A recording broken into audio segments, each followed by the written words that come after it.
থেমে গেল যুবকের স্বপ্ন এবং চির ঘুমের মাঝে পড়ে রইল তার 6.5 লাখের বাইক। দাসপুরের রাজনগরের কালীতলায় সারা গ্রামের মানুষ ছুটে এসেছেন শেষ দেখা দেখতে গ্রামের ছেলেটিকে। বছর কুড়ির যুবক 6.5 লাখ টাকার নিনজা 400 বাইকের স্বপ্নে বিভোর হয়ে থাকতেন।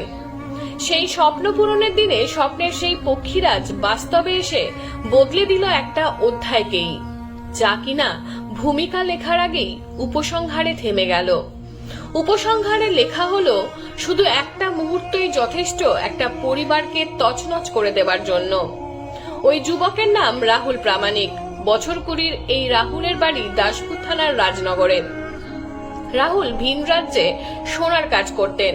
রাহুলের বাবা তরুণ প্রামাণিক পেশায় কৃষক, চাষবাস করেই দিন যাপন করেন তিনি। রাহুলের পড়াশোনা বেশি দূর এগোয়নি। ভিন রাজ্যে সোনার কাজ করতে গিয়েই নিনজা 400 বাইকের স্বপ্ন দেখতে শুরু করেন রাহুল।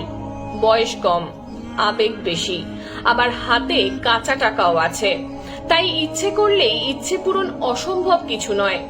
স্বপ্নের বাইকটির কথা বরাবর বন্ধু বান্ধবদের কাছেও বলতেন রাহুল।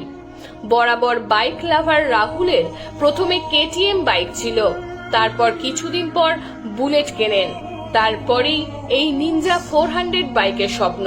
এই নিনজা 400 বাইকের অর্ডার দেন কলকাতার একটি শোরুমে। 21শে মার্চ রাহুল তার রাজনগরের বন্ধু শোভন সরকারকে নিয়ে ওই নিনজা 400 বাইক আনতে বাসে করে কলকাতায় যান। বন্ধু শোভন জানায়, নতুন বাইকে চেপে ফেরার পথে সাঁতরাগাছি সিগন্যালের সামনে একটি চলন্ত বাস ওভারটেক করে তাদের। পরে হঠাৎই বাসটি ডান দিকে চেপে দিলে তাদের বাইকটি রাস্তার মধ্যেই ছিটকে পড়ে। মারাত্মকভাবে আহত হন রাহুল। তার ডান হাত, পা, কোমরে গুরুতর চোট লাগে। পেছনে বসা শোভনের আঘাত অতটা গুরুতর ছিল না, শোভনের পায়ে চোট লাগে। প্রথমে রাহুলকে কলকাতার এক বেসরকারি হাসপাতালে ভর্তি করা হয়, সেখান থেকে ভুবনেশ্বরে স্থানান্তরিত করা হয়।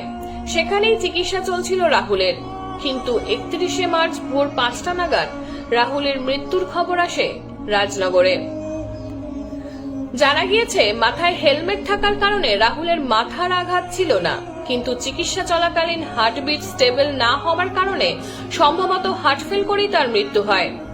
1 এপ্রিল ভোর রাতে ভুবনেশ্বর থেকে রাহুলের দেহ রাজনগরে আসে। 20 বছরের তরতাজা ছেলেটিকে এভাবে দেখতে হবে তা পাড়া প্রতিবেশী থেকে পরিজনরা কেউ মানতে পারছেন না। শোকের ছায়া সারা রাজনগর জুড়ে, সারা পাড়ায় কান্নার রোল উঠেছে। তৃপ্তিপাল কর্মকারের রিপোর্ট, আমি সৌমিনাথ দত্ত, স্থানীয় সংবাদ।